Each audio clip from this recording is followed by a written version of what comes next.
నమస్కారం అండి. నా పేరు డాక్టర్ టిఎన్ స్వామి. కపిల్ ఆయుర్వేదం నుండి మాట్లాడుతున్నాను. ఈరోజు ఒబేసిటీ గురించి మాట్లాడుకున్నట్లయితే, ఒబేసిటీ అనేది ఒక కాంప్లెక్స్ ఆఫ్ డిసీజెస్. ఎందుకంటే చాలా డిసీజులు రావడానికి ఒబేసిటీ కారణమవుతుంది.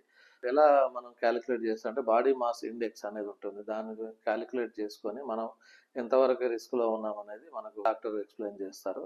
అసలు మనం క్యాలరీస్ ఎక్కువ తీసుకొని ఇన్‌యాక్టివిటీ అంటే ఏం ఎక్సర్సైజ్ లేకుండా అలా ఉన్నట్లయితే మనకు బాడీలో ఎక్కువ ఫ్యాట్ అనేది, కొవ్వు శాతం అనేది పేరుకొని పోతుంది. అలాగే ముఖ్యంగా రావడానికి గల కారణం కొన్ని సార్లు ఎండోక్రైన్‌ల అనేది ప్రాబ్లమ్‌తోని కూడా రావచ్చు. ఈ మధ్య ప్రొఫెషనల్ రీత్యా వాళ్ళకు నిద్ర సరిగా సరిపోనట్లయితే మనకు ఫ్యాట్ అయ్యే అవకాశాలు ఎక్కువ ఉంటవి.